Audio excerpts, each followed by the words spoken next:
quantum mathematicians have long ago proposed that the nucleus of a massive atom contains particles they call neutrons.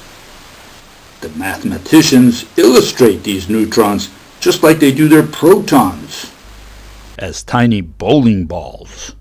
They justify this sleight of hand on the basis that protons and neutrons weigh about the same. More precisely, a neutron weighs just about as much as a hydrogen atom, a proton bowling ball and an electron golf ball put together. To distinguish these two bowling balls, the mathematicians place a little plus sign on the right of the proton and a 0 on the neutron. The positive sign indicates that the proton is positively charged. The 0 indicates that a neutron has no charge. It is this vague, unspecified, mysterious charge thingy that allegedly keeps the negatively charged electrons bound to the proton. Neutrons lack this mystical mediator of attraction.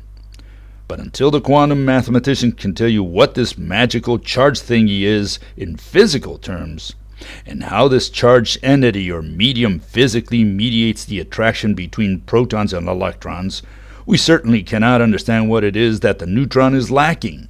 What is physically different between a proton and a neutron?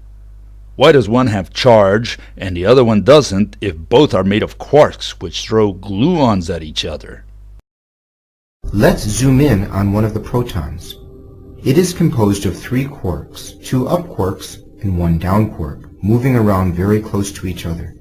The quarks are kept together by a number of gluons interacting with the quarks and also with the other gluons. The gluons give rise to the gluon field that keeps the constituents of the proton together. How does this proton architecture attract a negative electron? Does the electron have a hook-like shape that latches onto a ring-like proton? Or is it a rubber band that binds them?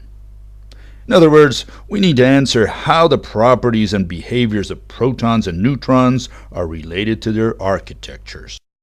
Thread theory proposes that light is mediated by an entity that resembles a twined 2-strand rope. The rope forks out at the surface of the atom. One strand of the rope continues straight and forms the proton, an urchin-like star at the center of an atom. The other thread of this rope coils around and weaves the electron shell, a balloon that encapsulates the proton. This model enables us to visualize the phenomenon the mathematicians call charge. We can now understand why an electron is physically bound to a proton. An electron is not a bead that orbits the atom, as quantum would have you believe. The electron is a balloon weaved by countless threads that fork out at the surface of the electron shell. The electron can't leave the proton even if it wanted to, because it is interwoven with and thus bound permanently to it. An atom expands and contracts. The so-called quantum jumping torques the rope. The torquing of the rope is what we call light. The radial release and reeling of all these links of rope is what the quantum mathematicians have always referred to as energy. When the atom expands and contracts, it also causes a tiny friction, the sliding and rolling of one strand along the other everywhere the ropes fork out, which occurs almost everywhere along the surface of the electron shell. The aggregate of this friction is what the quantum mathematicians call charge. Thus, an atom has charge at its surface and releases energy. Einstein's mystical equation finally has a physical interpretation. The rope torques in 2 directions, to and from every atom in the universe. This disturbance of the rope is what we detect as light, traveling at 300,000 kilometers per second. Thus, energy consists of links of rope released and reeled at the speed of light in 2 directions, to and from every atom in the universe. The quantum mathematicians instead still hold on to the Ptolemaic notion that this signal consists of one-way particles they call photons. What the astrologers of the religion of quantum mechanics cherish the most are predictions. So here's a prediction for them.